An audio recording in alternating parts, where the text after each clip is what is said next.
Pharma పేరుతో బలవంతంగా ప్రభుత్వం రైతుల భూములను తీసుకోవడం సరైంది కాదని తెలంగాణ రాష్ట్ర రైతు సంఘం జిల్లా కార్యదర్శి గంటి సురేష్ కుమార్ అన్నారు.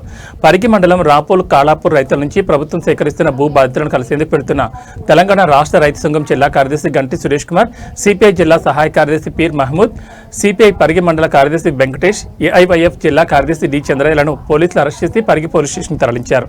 ఈ సందర్భంగా ఆయన మాట్లాడుతూ ప్రభుత్వం రైతుల నుంచి బలవంత భూసేకరణ నిర్ణయాన్ని వెనక్కి తీసుకోవాలన్నారు. ఫార్మా కంపెనీ పేరుతో రైతులను ప్రభుత్వం దగా చేస్తుందని అన్నారు. భూమిని నమ్ముకుని బతుకుతున్న రైతుల భూమి తీసుకుని వారి జీవితాలతో ప్రభుత్వం చెలగాటమాడుతుందన్నారు.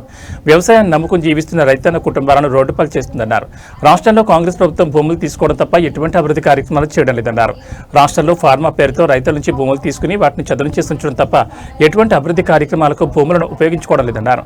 రాష్ట్ర ముఖ్యమంత్రి రేవంత్ రెడ్డి ఎక్కడ వెళ్లినా ఫార్మా కంపెనీ తప్ప వేరే కంపెనీని నెలకొల్పి నిరుద్యోగులకు ప్రజలకు ఉపాధి అవకాశాలు కల్పిస్తామని ఎక్కడా చెప్పడం లేదన్నారు. ప్రభుత్వం ఏర్పడి 2.5 సంవత్సరాలు గడుస్తున్నా భూములు తీసుకోవడం తప్ప ప్రజల అవసరాలకు వాటిని వినియోగించుకోకుండా రైతులకు ఉపయోగపడకుండా పోతుందని, రాబోయే రోజుల్లో వారు వ్యక్తిగతంగా వాడుకునేందుకు భూసేకరణ చేస్తున్నారని మాకు అనుమానం కలుగుతుందని అన్నారు. ప్రభుత్వం భూసేకరణ నిర్ణయాలు వెనక్కి తీసుకోవాలని డిమాండ్ చేశారు.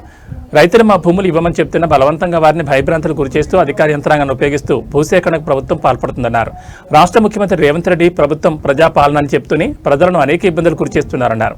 ప్రజల మనోభావాలు పట్టించుకోకుండా మీరు అనుకున్నట్లు వ్యవహరించడం సరైంది కాదన్నారు. రైతు ఏడ్చిన రాజ్యం, ఎద్దు ఏడ్చిన వ్యవసాయం బాగుపడదన్నారు. రైతు సంఘం నాయకుడిగా రైతుల సమస్యలు తెలుసుకుందామని వెళితే అక్రమంగా అరెస్ట్ చేయడం సరైంది కాదన్నారు. రైతుల దగ్గరకు వెళుతుంటే ప్రభుత్వానికి అంత భయం ఎందుకని అన్నారు. ఇప్పటికైనా ప్రభుత్వం నిర్ణయాన్ని వెనక్కి తీసుకోకపోతే తెలంగాణ రైతు సంఘం ఆధ్వర్యంలో పెద్ద ఎత్తున ఆందోళన కార్యక్రమాలు నిర్వహిస్తామన్నారు.